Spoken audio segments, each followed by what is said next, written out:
Yo guys, welcome back. Before I do get into the main meat and potatoes of the video, I did want to give a huge shout out to Andrew over at Andrew's Wizardly Reads. This morning, he on his Discord shouted out the YouTube channel and got us just over that hump, get over 100 subscribers. So that's pretty awesome. Been doing this for a year now, finally got 100 subs. Huge shout out to him. Him and I are working on some things together. Hopefully bring you something soon. I'll leave a link to his channel in the description, but if you guys are watching this video, you probably already know who the wizard is. But yeah, in the next year, I hope this channel can gain 100 more. Got some big things planned in the next few months and then into next year. So stay tuned, and yeah, thank you all, and enjoy the video. Yo guys, welcome back to another video. Today, we're going to be talking about a series I haven't talked about here on the channel before. Well, actually, I mentioned it in the haul, but not actually reviewed it or have done an in-depth video of it. But today, we're going to be talking about Warhammer, the Horus Heresy. I started reading this series just a few weeks ago because of my uncle. This summer he's gotten me into a bunch of cool stuff like D&D, Warhammer, some other things too. But those are the two big ones, and Warhammer has just been, specifically the Horus Heresy stuff, I haven't really gotten into any of the Age of Sigmar stuff, or really even much of like the later 40k stuff, but Horus Heresy specifically, neither here nor there. It's been my hyperfixation lately, and I've spent too much collecting these books from the Black Library, trying to get my hands on some specific pieces of the collection that I would like to read, and I'll talk more about that here in just a second. But yeah, I did finish reading the first book, Horus Rising, and I am damn near finished with the second book, False Gods. And yeah, I read these really quick. These are really quick reads. I ended up giving Horus Rising a 4.5, and it's really good. It was surprisingly good. And I'm not going to let you guys know what I'm thinking of this one just yet. Yeah, I'll let you guys keep guessing. No, I should be finished with the second book here in the next couple of days, and I mean, I'm still enjoying it. Yeah, this world, these characters, I'm totally invested at this point. Yeah, it's just really cool. But I'm going to be talking about, why haven't more people read this? Why isn't it more commercially popular? Talking about collecting the series and everything, and just my experience with the franchise in like the 3 weeks that I've been a fan of it. Well, it's more like a month now, probably. I mean, it's been on my radar for a while, but I've never really had a reason to get into it since being here for the summer and learning that my uncle has read several of these books, and he just telling me about the lore and all that. So, yeah, this is going to be partly like a review of these, but also like just talking about the franchise and my experience coming into it as a newbie boy. So without further ado, let's get into it. So the first part of the video, like I said, is actually just going to be a review of this first book. So what am I thinking here? It starts off in the way it's being told. It was kind of a shock to me. It took me a second to get into it, maybe about a chapter really, chapter or two, to get really familiarized with the way that the story is being told in the prose. And might I say, the prose is actually pretty good. I enjoyed a lot. But yeah, I mean, I already knew certain things about the lore, and if you're familiar at all about the Horus Heresy, then you know what it is. And so, probably the biggest plot twist in the series is kind of a given. because it's what these first few books are building up to. And I said this in my review on Goodreads, it's almost like following the clones from Star Wars, the Clone Wars, who I love. I love Captain Rex. He's my favorite Star Wars character just ever. He's so cool. But it's like following them. If you were to mix them with Gears of War, that's kind of it. But when I was reading, I kept imagining our main character Loken, Garviel Loken. I kept imagining him as Doom Guy from the Doom franchise, especially like the newer ones. I kept imagining him as Doom Guy. So it's kind of a mixture of the three things. It's got some Doomish elements to it. And yeah, it's just really cool. You're following these giant super Space Marine soldiers. They're called the Astartes. The Astartes. And they're pretty cool. They're just, giants. When I say giants, they're like, imagine just like Shaq, but just like really buff, And you also have the Primarchs, which are one of the most interesting parts. I love the Primarchs. They're pretty cool. And, if a normal human is looking at an Astartes, and Astartes is like Shaq, then imagine Shaq looking at somebody who's like Shaq to him. You know what I mean? I don't know. It's kind of a weird way of explaining it, but the Primarchs are just these big-ass dudes, and they all wear like this power armor type stuff, kind of Fallout-ish, but not exactly that kind. It's not like a T-60 power armor. It's different, but they still call it power armor. But anyway, it's pretty cool. This whole franchise, they have these giant weapons and stuff. Everything is just bumped up on the scale of things, which I like about, galaxy spanning science fiction. We see this in Sun Eater a little bit.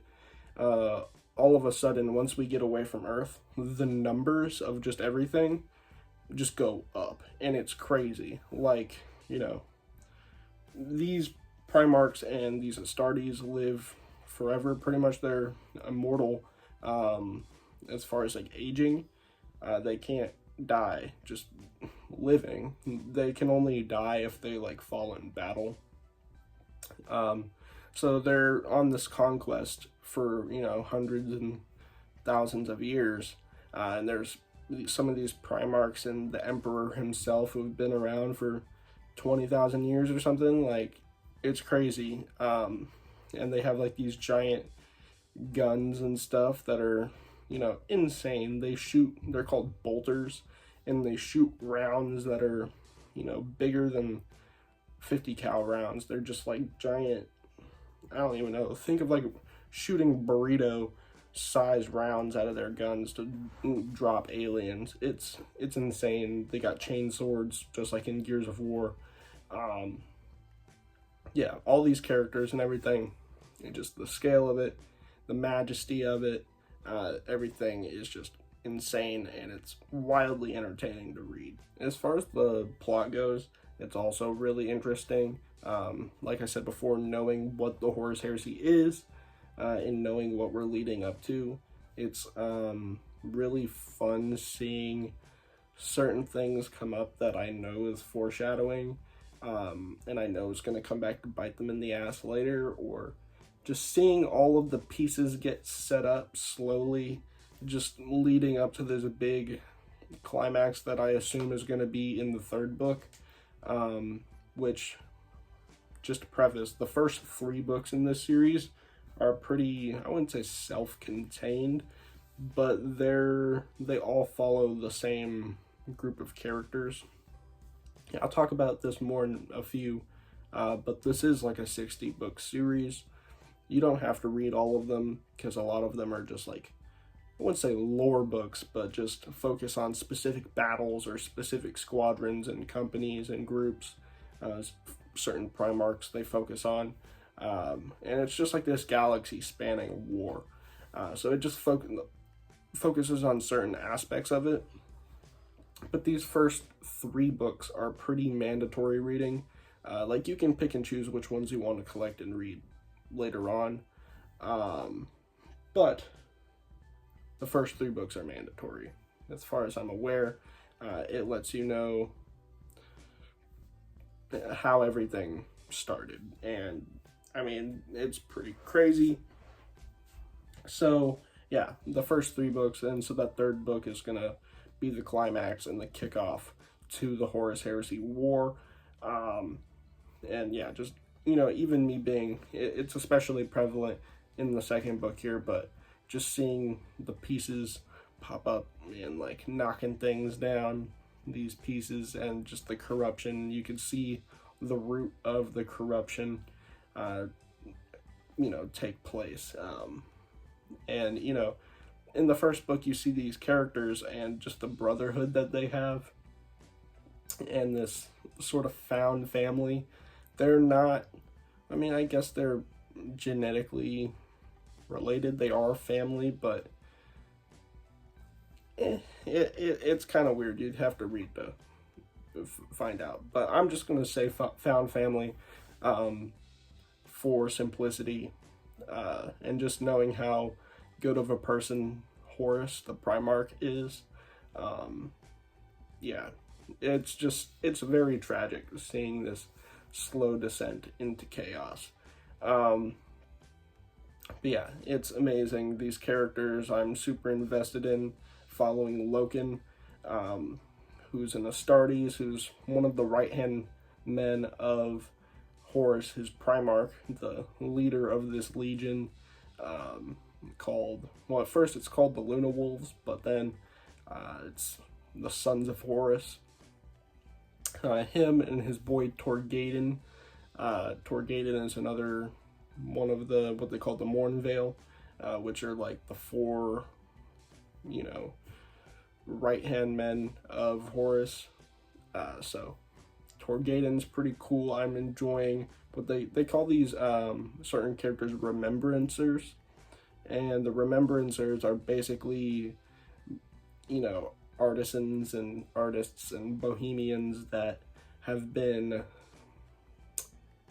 tasked to travel with these legions on their conquest to, like, chronicle the war, and, you know, create art. So there's musicians, there's artists and painters, there's poets, and photographers, and they're all, you know, trying to use the war to make art about it, and just so that, you know, people of future generations, hundreds and thousands of years from then, can look back on it and know the spectacle, the truth, as well. That's one of the biggest things, is the truth behind it all, not just, you know, the propaganda kind of, you know, war is awesome, but also the grotesque, you know, terror of it all. So you follow also a certain few remembrancers. Ignis Carcasi, he's pretty cool. He's a poet, and he has a little small friend group, a character named Euphrates Keeler, as well as Mercedes Olaton. Mercedes is a photographer, and I believe Keeler is as well.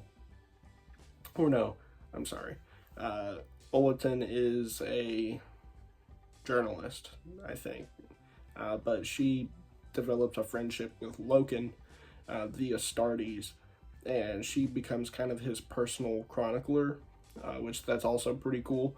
I should also note that the story jumps around in time a little bit. It's nothing too crazy, but you'll start the chapter and Loken will be in his locker polishing his armor. And Mercedes will come in and be like, alright, so tell me what happened last week when y'all went down. Like, why is everybody looking so gloomy? What happened? And he's like, alright, I'll tell you. And then it jumps back in time, back into the middle of this battle or whatever. So it does that a few times, which to me, it's actually written in a way that's really cool. I can see how that could get on people's nerves and even be a little bit confusing following the timeline of the books, but it's not that bad. It's actually really interesting how it's done. I don't want to talk too much more about the plot and the characters and stuff because I want you guys to go read it. This isn't too heavy of a spoiler review just because so many people haven't read these. People who know Warhammer and are fans of the franchise have read them, but it's not a book series that's very commercially popular. It's kind of niche, which is sort of what I want to break into also today. It's really good. Some people, I feel like there's a stigma around novelizations, and I talked about this also in my Goodreads review. And, I hold this sort of prejudice as well to novelizations. You see books based on, like, different games and stuff, or, novelizations of movies and all that. And I feel like, and I can't be the only one that thinks this, but there's, like, this inherent lack of quality that comes along with that. That I just have in the back of my mind that keeps me away from stuff like that. Novelizations have already established IPs. And I mean, Horus Heresy is no different. Without my uncle urging me to read it and telling me about it, I would have never gotten into the series, even if I did learn about it. It would have taken somebody I actually know who's read them to get me to read it. Yeah, these are super dope. And I wouldn't let, the greater Warhammer franchise get in your way of reading these. You don't need to know anything. You don't need to play the tabletop game. You don't need to play the video games or know really anything about the 40K universe or anything. I'm just telling you, just pick up these books. You'll find out everything you need to know as you're reading. If you need to, go in, look up some lore and stuff about certain, especially the Emperor and the Primarchs. That's probably really the only thing you need to know going into this. It tells you everything else you need to know. And at the moment, these first few books are pretty easy to get. You're only going to be able to get them through ebook, or if you want to collect it, get them through these mass market paperbacks. I guess another reason why it's probably not as commercially popular is because Games Workshop makes it very hard to collect a lot of their stuff because it'll go out of print for a very long time, and you'll see, and this is, like I said, a 60-book series, so there's always people trying to piece together certain parts of their collection to get them all. Some copies you'll see online go for absurd amounts of money. I'm talking a used mass market paperback going for $5,000. Don't let that scare you off. Again, it's not all mandatory reading. Yes, it's a 60-book series, but you just pick and choose. I'm not reading all 60 books. Where I'm at now, I've curated ones that I'm interested in, and I've basically got all of the ones I need that I'm thinking, yeah, I'm going to want to read those before going into the Siege of Terra, which is sort of the finale arc of the Horus Heresy. That's sort of like the final stopping point, the final checkpoint. And you're going to want to read some stuff, so that you're familiar with certain Primarchs and certain characters and just know what's going on. But yeah, my point is that even though you will see some copies of the books going for crazy amounts, you're able to get the first 3 books. I don't have the third one, but it's called Galaxy in Flames. You're able to get those for like $10. And then books 4 and 5, you're going to pay a little bit more. Some of the copies you can't find for retail, and you'll end up paying between $15 and $30 for. which I'll admit for a mass market paperback is kind of absurd, but it is what it is. Yeah, there's some pretty cool ones out there. And most of all, just have fun with it. That's what I've learned. You know, there's just so many characters, so many different legions. There's like 20 different Primarchs, and each of the 20 Primarchs has their own legion. And then each of those legions has like specific characters in it and stuff. So the first thing you should do going into this is you're going to be following the Luna Wolves in these first few books. But just look into all the different legions and the different Primarchs and find which one really speaks to you and clicks with you. For me, it was the Dark Angels, led by a guy named Lionel Johnson, and he's basically superhuman Gears of War King Arthur, which is super dope. And he was started out as almost like a Tarzan kind of character. He's pretty cool, and I've sort of gravitated to his whole legion and all that, so I'm going to be reading his books in the coming days, coming months. Probably not the coming days, but coming months. So yeah, just find what legion really speaks to you, and you can find specific books that talk about those characters and what they were doing during the Horus Heresy. So yeah, I'm mainly talking about the Horus Heresy stuff, but there's a plethora of books that talk about stuff in 40k, which is everything that happens after the Siege of Terra and the Horus Heresy, because technically this is Warhammer 30k. So yeah, I know it's a lot. I'm sort of rambling at this point, but they're really cool.